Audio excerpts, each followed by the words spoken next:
Hi, everybody, and welcome to Cambridge Photography Week and our on-demand content. Thanks for joining us.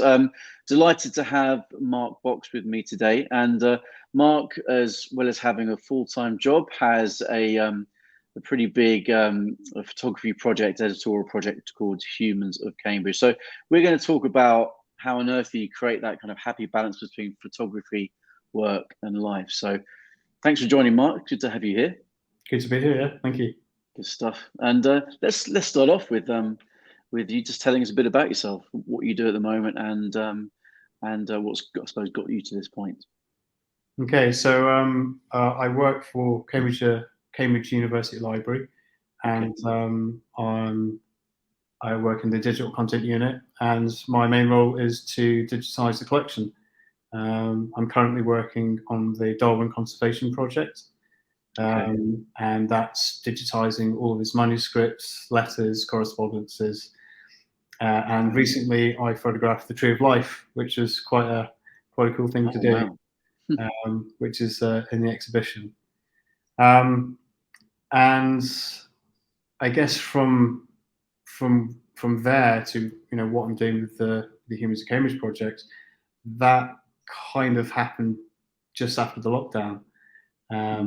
And it was a means of interacting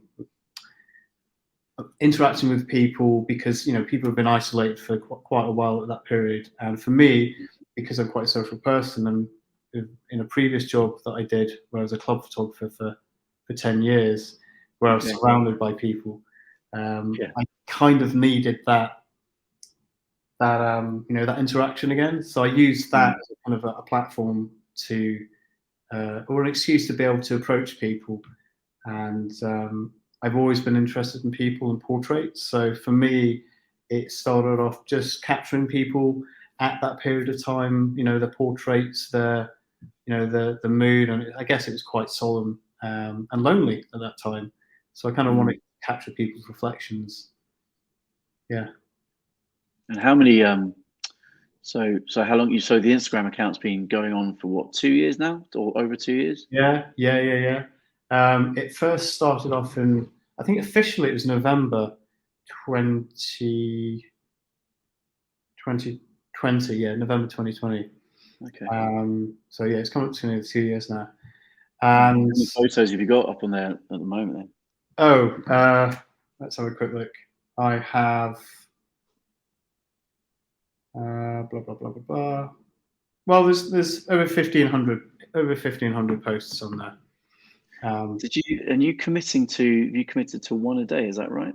Yeah. So funnily enough, I was kind of pushed into that when I did an interview with the Cambridge edition, because I actually stopped the editor, Nicola Foley, and her friend Charlotte on the street, and they had their whippet with them, and I stopped, and they were like, "Oh, like we'd really like to do an interview with you." I was like, "Oh, cool."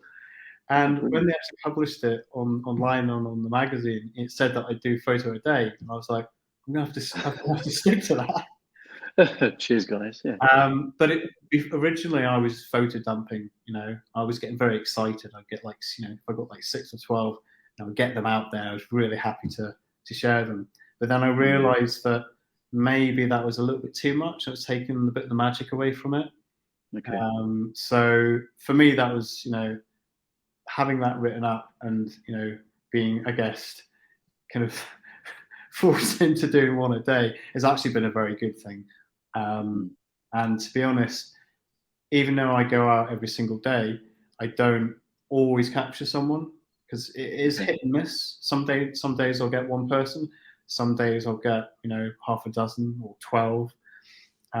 So it's good to actually have a little backlog, a catalogue of portraits that I can release. And we have lives, we have social lives. So I need holiday sometimes. Well, if I'm away on holiday, I can still post and keep the content. Well, I hate to call it content, because it's not content. It's my work. It's it's my art. That's how I see it. So I want to be able to keep the interest going. And there are the people that I photographed, are desperate to see it. They want to see, you want to know when it's going to be posted. So if you just dump them all in one go, it just takes the magic out of it, and it's not as special. Yeah. And you're forcing it as well, aren't you? Because if you feel you have to take that photo on that particular day, or if you're forcing yourself to actually go out every single day, when it's really kind of practically not possible, then you're not having the fun that you should be having on it, and your photography would suffer. And I suppose because you're approaching, often strangers, Yeah. just in the street, then that can all manifest itself in a no, I'm right, thanks. I don't Yeah. fancy you taking my photo. Thank you very much. Well, it's funny because I only have a very small percentage of people that actually say no. Okay. And it's normally because, and I completely respect it, that they don't want to be on social media. They don't like, having the picture online. Mm. Or they just, it's not the right time. Maybe they're far too busy, or they're just having a bad day. Mm. And then sometimes, if that's the case, I always honour it. But I say, look, hey, if you see me again, and you want to stop by, just come say hello. Yeah, nice idea.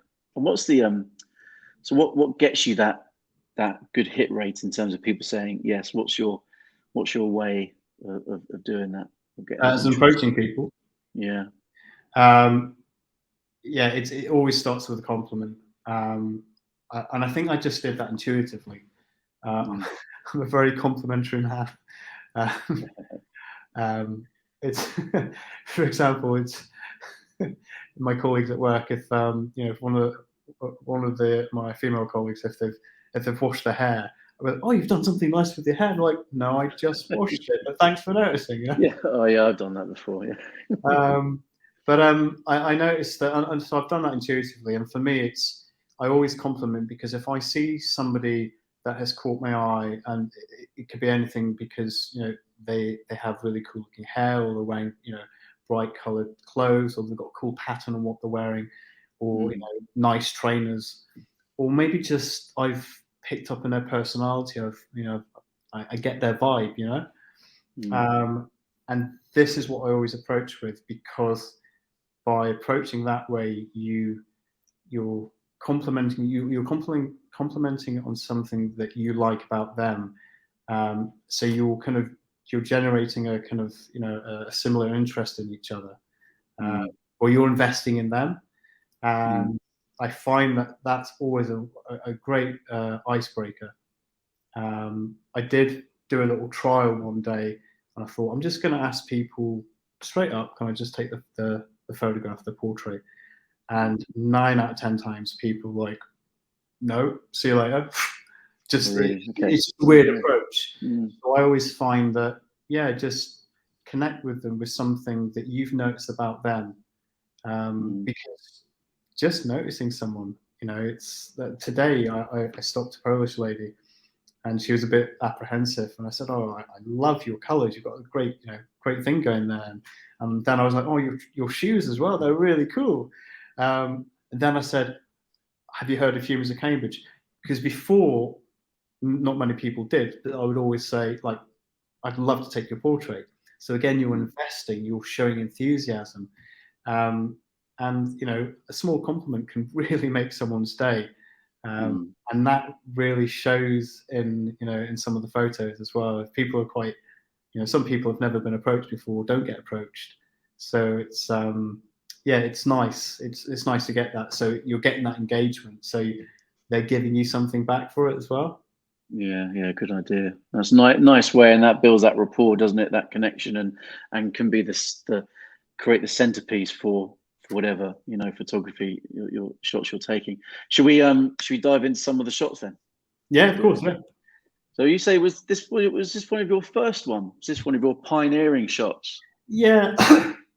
It wasn't like one of the very first ones, but it was the one shot that I took that really gave me inspiration to push it forward into the style how I wanted to. I had no idea what I was doing. I was doing it because I really loved it. Mm. And I think I don't think it was called Humans of Cambridge Was it called Humans of Cambridge there? I think before this, I was still teetering with the idea of what to call it, because I think it was still my old markbox.co.uk kind of my Instagram account, my other one that I had. And with this one, my only regret is that I only did this single shot, because I hadn't worked out that I was going to be doing detail shots and paying attention to what more what they were wearing. I think with this shot, it was more to do with the colours. It was it was kind of autumn time, and I just love it. Her name's Nicola, and I've actually managed to find her 2 or 3 times, 3 times, 4 times now in the last 2 years, and yeah, I just love it. Again, it's you've got you've got the nice leading lines. It was a great little place to shoot. It was on Burrell's Walk, and we've got some the green of the jacket, and we've got the autumnal leaves that kind of complement the color of the hair as well. And again, it's in the kind of the library setting, so just around the corner from where I work. But I just loved it, and the way that I was processing the images then, because I shoot on a Fuji X-T3, and I never look at the back of the back screen. I always shoot and look through the viewfinder, and the way that because I shoot with the 56mm, so it's like on APS-C sensor, it's equivalent to an 82, something like that. If I did the math very well. So it's a very nice portrait lens, but it has a kind of, for me, it has a bit of a medium format kind of feel to it, and I love analog. I used to shoot analog back in the day, and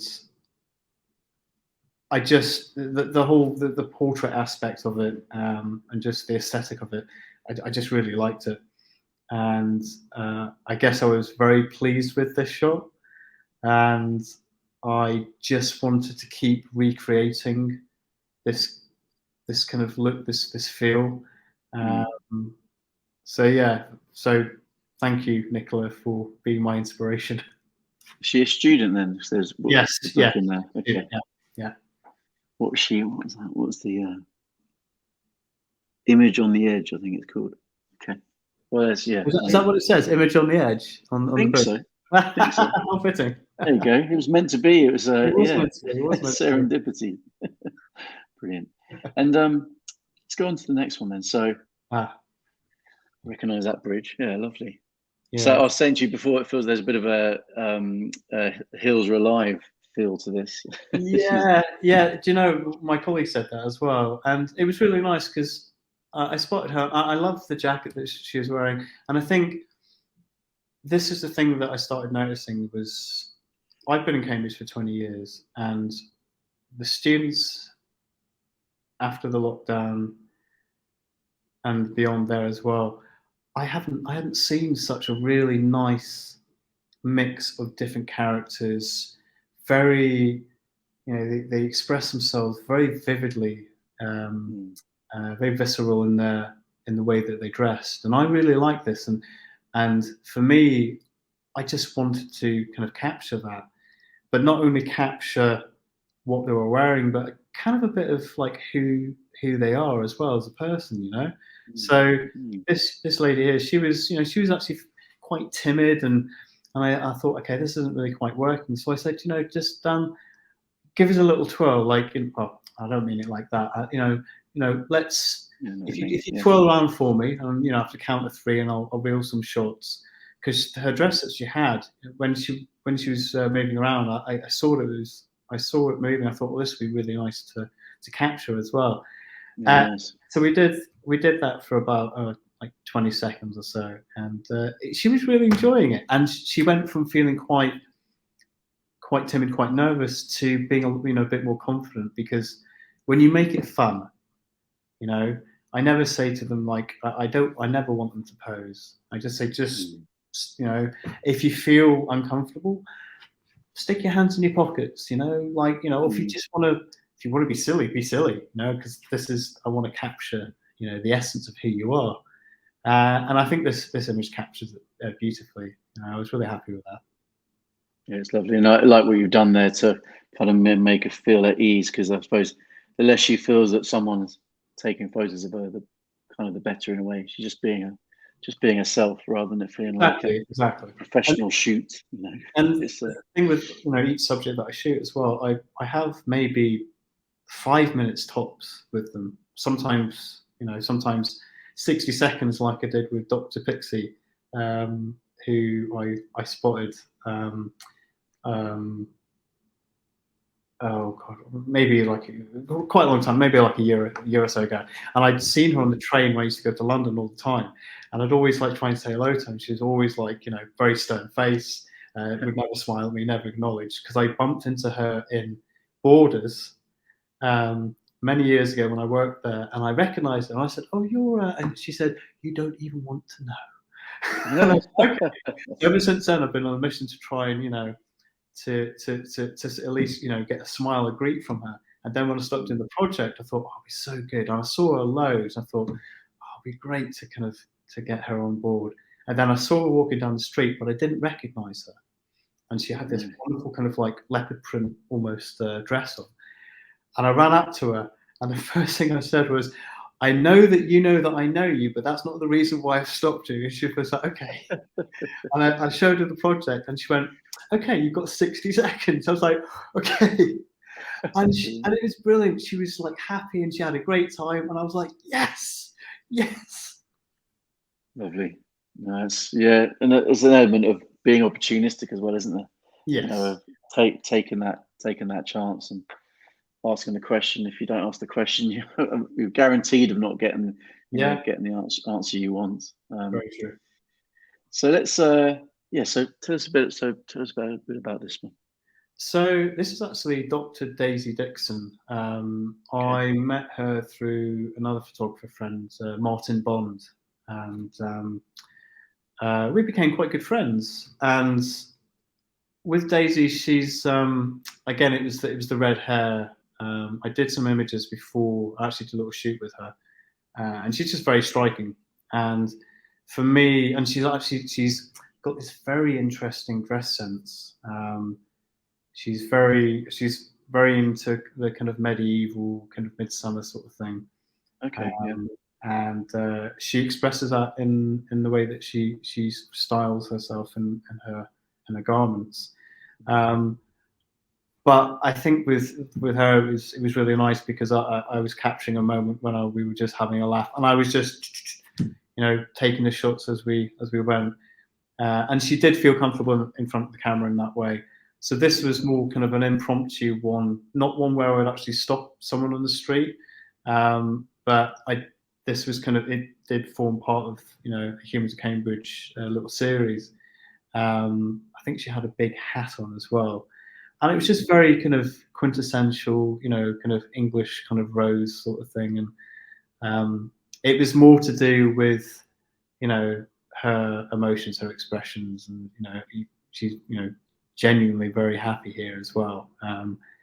So again, this was quite early on, so it was about it was more about people then than it was what they were wearing as such. Okay. Nice. No, it's lovely. And this is down. Is this down by the mill pond? Is that That's right? right. Yes. Yeah. This is Eddie. So I hadn't met him until this point, and again, I love he had this beautiful kind of purple kind of throw coat thing, and it was his hair and the kind of makeup and everything that caught my eye. And Love the tattoo as well on the arm. That's great. exactly. And again, it's just and like people with tattoos, I love to kind of document that as well. But yeah, he was super lovely. I had a really good time chatting with him. Again, complete stranger, and it's just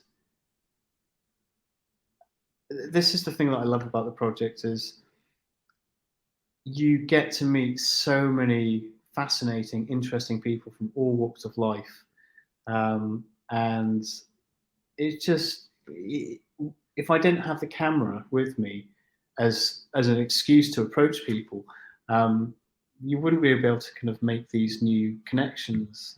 Yeah, it's true. Yeah. You know, you make, you know, you just, and it's the encounters that you get as well. And he's got such a strong face, such a strong pose. It was a real joy to capture. So yeah, I was really pleased with this one. Yeah, lovely. I like this one because actually it's kind of, I suppose, literally the focus on it is very different, isn't it? Yeah. So this is an example. This is a model that I photographed quite early on, and then I was also. This is where I started focusing more on details on what they were wearing as well. Okay. So again, they had these these lovely rings as part of their jewelry that they were wearing, and I was thinking like, what's the best way to kind of to photograph this? And because they had this kind of they were a model, so they had this kind of attitude, but I was trying not to capture like the model pose, but I still wanted to encapsulate, their kind of attitude from the rest of the pictures. And I just thought, with the fist out, but still with the face that was just recognisable in there as well. That's the story behind this one. Yeah. That's nice. No, it still says a lot, without showing the face very, very clearly. It's as expressive, I'd say, if maybe even a bit more expressive. Yeah, and as part of the series of images, it works really well because with Instagram, I'm limited to 10 when I do a little sequence. So what's interesting with that as well is if I shoot quite maybe 12 or 14, what I do is the images that I don't use in the 10, then I can use those as a little mini series in the stories that promotes each post that I do for each day. Nice. So I do try and get a little bit more than 10 images a day. Sometimes the sitter, sometimes the sitter has so many things on. I take like 20 shots, but then sometimes it's like maybe 7 or so, because I do have a full 3/4 headshot detail. So it limits to about a minimum of say 5 or 6, and then sometimes if they don't have many accessories, then the images will be kind of limited down. But I do try and focus a happy balance, shall we say, between the person and obviously what they're wearing and etc. Yeah, lovely. And then headphone time. Headphones. This is nice. This is a recent one. So I haven't actually published this one yet. That's going to be published after the 19th. Okay. And again, it was the red hair, the red lips. I saw her walking down the street when I was coming back from town to go to work, and the gold chain on the bag. And the headphones, I love that it had the little kind of the stickers on it as well. Yeah, it's lovely.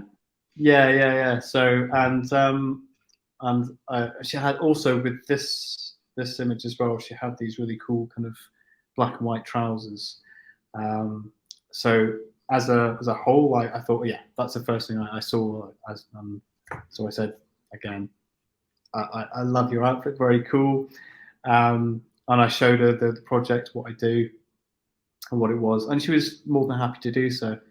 So I was taking some shots, and this one in particular, she was looking away, and I think with this one, as I said, "Oh, would you mind looking at the lens?" She kind of closed her eyes because the sun was in it, and then I took the shot, and in camera I saw this, and I was like, "No, I like this. I like this."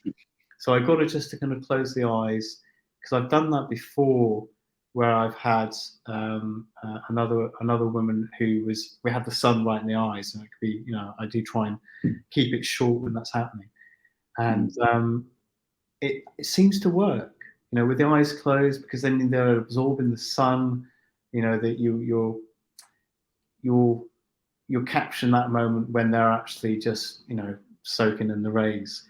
And for me, with the headphones, because she said, "Oh, should I take the headphones off?" I was like, no, keep them on, because this is how I saw you, and this is how I still want to kind of capture you. So yeah, it's for me. I think it's just a lovely shot because she's in her own kind of little world. For me, this is Yeah. it. You know, she's listening to music. She's enjoying the warmth of the sun. And we've got. I tried to position her in the background that had some, you know, beige and kind of, you know, autumnal kind of reds to match with the hair and with the gold of a bag as well. So I'm always thinking whenever I have a subject, I look at what they're wearing, and if I can, I'll try and find somewhere nearby that has some of those color palettes in there that can complement the sitter. Nice touch. Yeah, lovely. And then we've got slightly different approach on this one. This is nice. Yeah, so I saw this chap and he had beautiful long hair.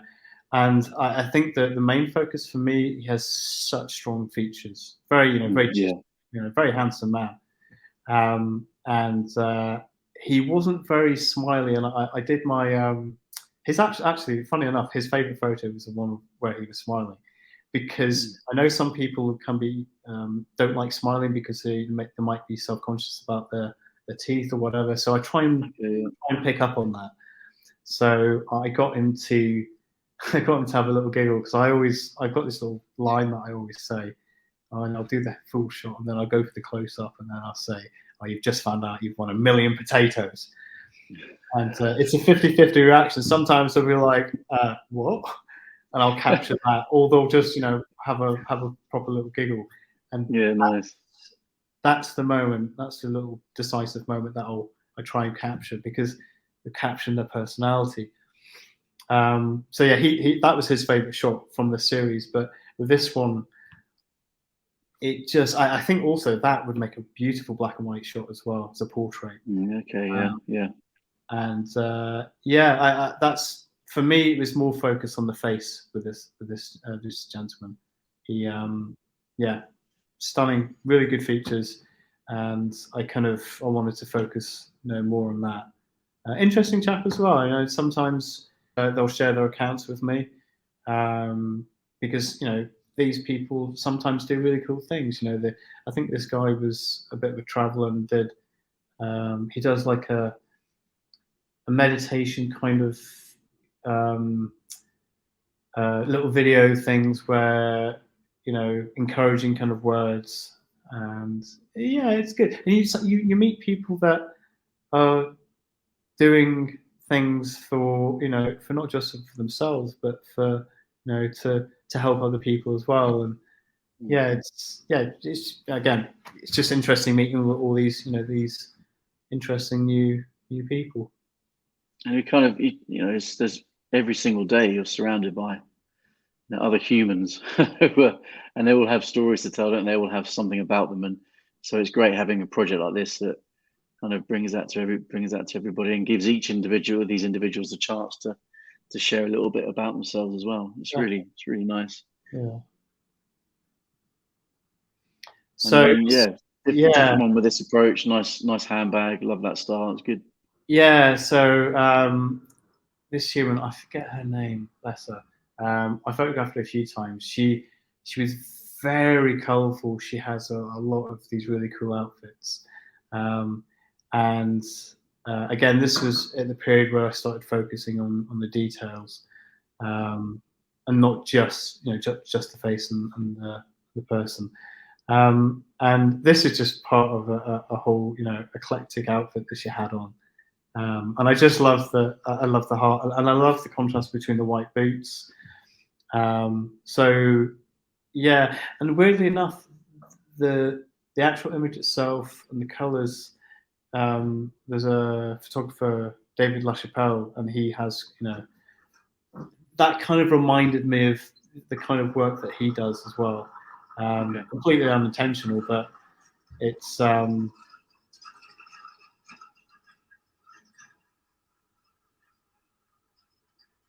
sorry, somebody's dragging like a metal crate thing out there. So I could only hear it a little bit, but It's very that's loud. right. We can edit that out easy enough. So you just I think just continue saying what you're saying. That's fine. Yeah, and so again, with kind of, I guess, inspiration from Chappelle, it wasn't really inspiration as such. It just reminded me of his work. Um, but I think for me, this one again, this is where I started focusing on the detail of what people are wearing. You know, the accessories they carry with them. So I realised that this was actually quite an important thing to include in my series, as such as just photographing them and focusing more on the the details, the things that they wear and carry with them that is an expression of themselves. Yeah, lovely. So this was actually shot near the library actually, and it was in autumn time, and she was walking by, and I was like, I have to photograph you. I said, I said, your jacket is amazing. I love it. And I explained how it complemented with the leaves in the background, and and the glasses as well. And yeah, she was actually really nice to photograph. She was very calm and very, just she was just a nice person to photograph. And again, for me, this was actually around the same time, probably the same week even, that I photographed Nicola, who's in the first slide. And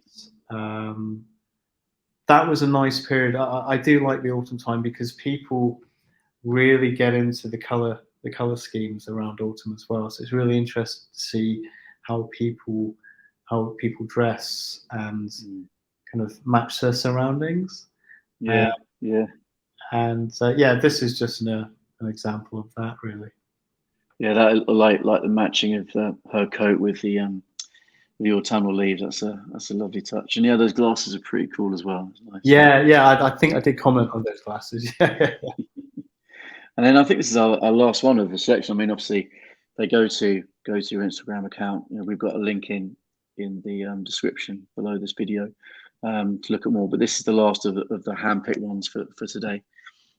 Yeah. So this is another recent one, and they were walking along with I think with their family. I think they were visiting, and again, the first thing I did, I kind of I saw them walk by, and I was kind of busy with chatting with someone, but I was like, look, I really I need to take this, and you need to go and speak to this person. And the first thing I said was like, I absolutely love what you're wearing. You look so cool.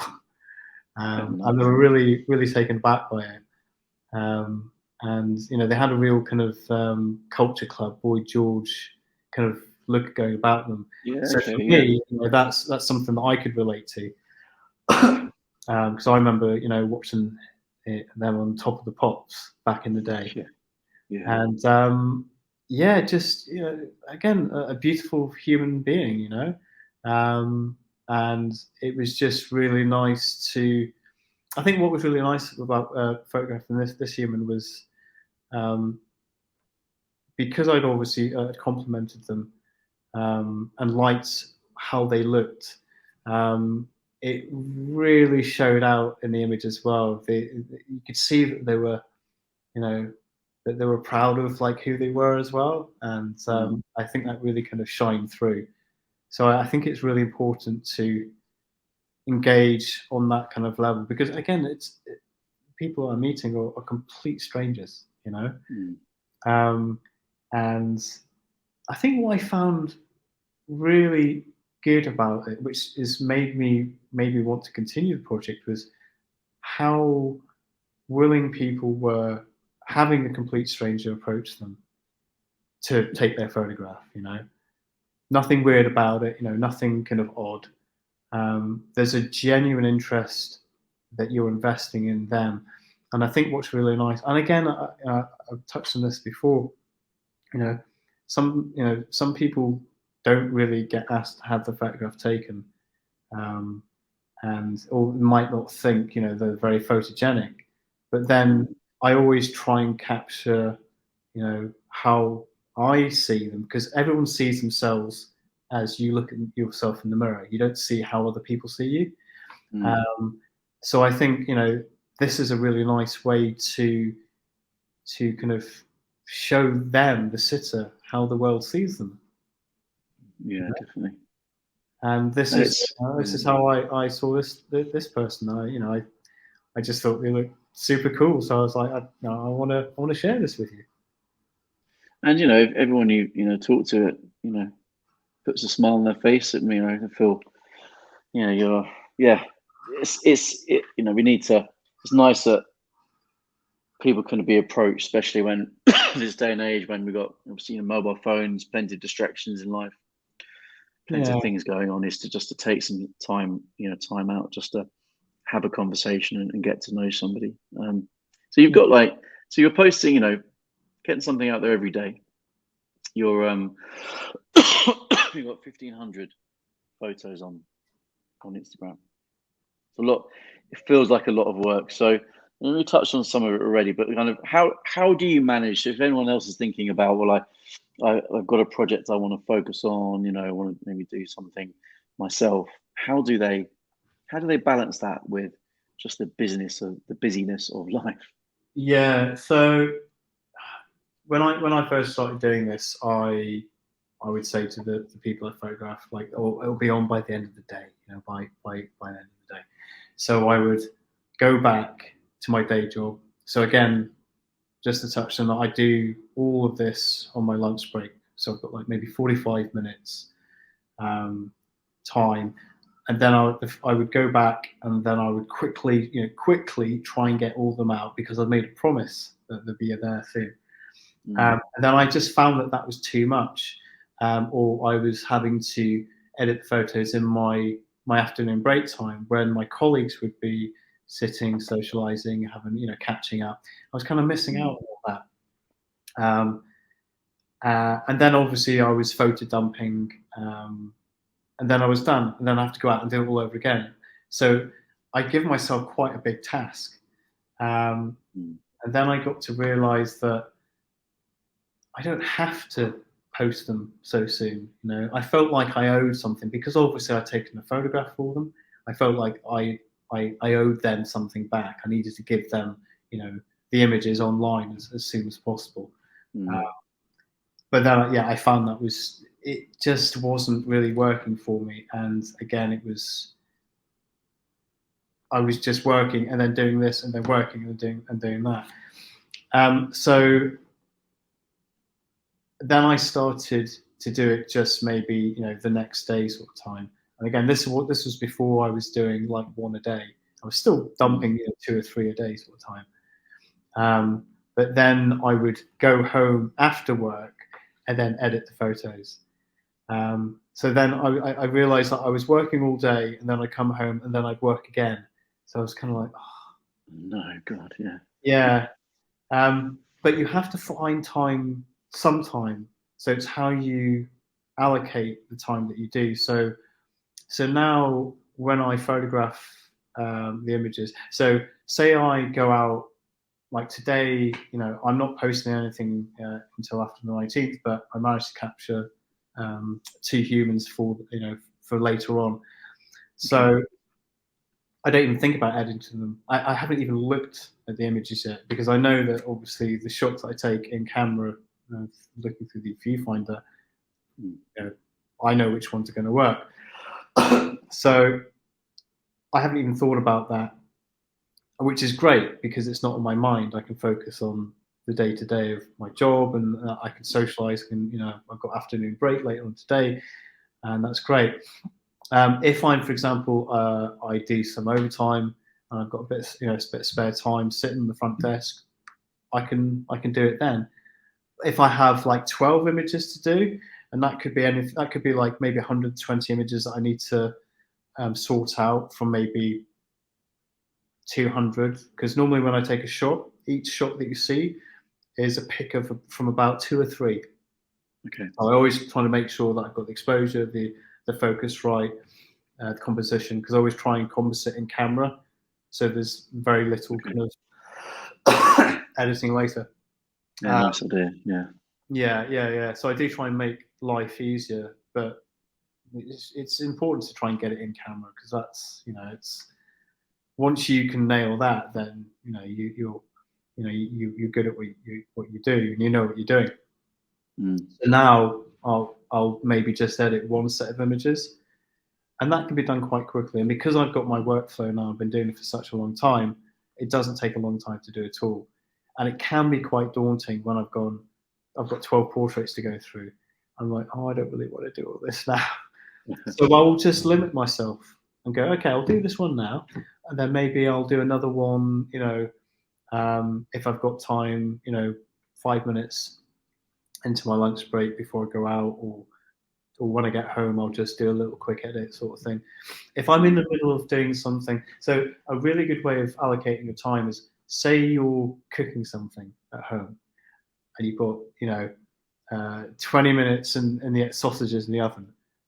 And you think, okay, right, I can do that, put the kettle on, and then I can do a little bit of editing and get that one done. So I'm kind of sharing the time that I'm doing something else, but they can also do that. Because when you're waiting for something to cook, what do? You sit down, put the telly on, whatever, watch your mobile phone or something. Yeah.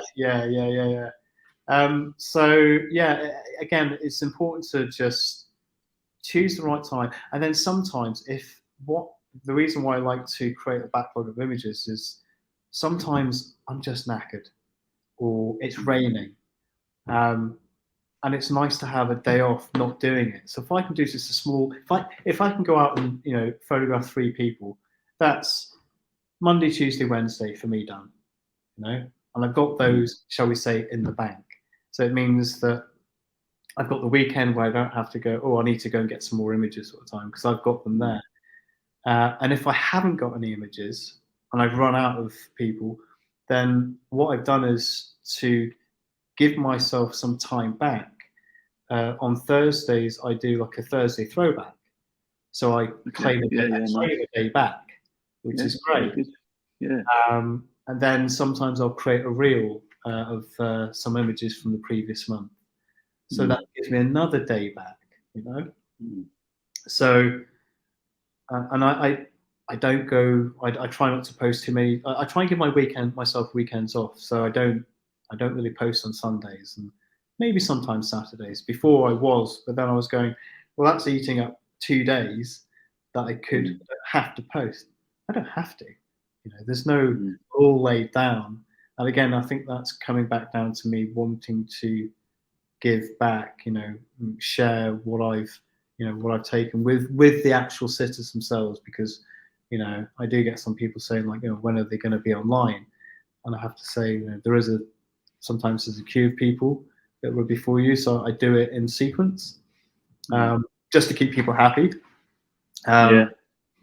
But also to keep people engaged as well, and it keeps me engaged, by not loading myself with work to do. If you become a slave to it, it doesn't become fun, and then everything else just topples over, doesn't it? Really. Yeah. So if you're wanting to do a project, but you're also, say, working full time as well, it's like you said, don't become a slave to it. Allocate time. Share your time. So if you're doing something else, try and, if it's an easy task, then you can fit it in that way. And if you do it little bits, if you do it little bit by bit rather than trying to do a whole chunk, it becomes less daunting, and it's more enjoyable. It's more fun. Yeah, and say, as we kind of mentioned near the beginning, it's you enjoying it has a knock-on effect on everything else, doesn't it? It's when you're approaching people, your humans of Cambridge, they get that, and that rapport is then created. More people say yes to having their photo taken. You have those interesting conversations. By doing that, you're enjoying it yourself, because you're getting to talk to people, because you've got that camera in your hand. Because if you didn't, it'd be a bit weird, So it's it's lovely. If anyone's interested actually in doing a bit more around this, Mark is going to be at the Cambridge Photography Show on Saturday, the 8th of October, and he'll be running a workshop with Jean-Luc Benazet, who's a who's a portrait photographer amongst other things as well, and Jean-Luc and Mark have known each other for quite a few years, I think, from the photography during in the music scene, the Corn Exchange, the Junction, etc. So we've got some. We're running that workshop on the Saturday, the 8th of October. So if you're interested, you can get your free ticket for the Cambridge Photography Show, but and then the ticket for the workshop is £20. So pop over to the link in below this video and get your free ticket, and then get your workshop ticket. It'll be a Q&A, bit of a chat between Jean-Luc and Mark, and then questions from the audience, and then going out into Cambridge and practicing what Mark and Jean-Luc preach. So it will definitely be a good time to get in and around things in Cambridge and chat with some humans. So really appreciate your time, Mark. It's been a great chat. Could have chatted for much longer, but it's really nice to kind of hear the inner workings of an account like Humans of Cambridge. All these personal stories that you're hearing, and these moments you're capturing, and also, I suppose, as importantly, finding out how you manage to do it amongst everything else that you're doing, to ensure that you're still enjoying what you're doing. And enjoying our hobbies and our passions are important, aren't they? And photography is definitely one of them. So yeah, thanks very much, and we'll see you at the show. Thank you. It's been an honor. Thank you very much.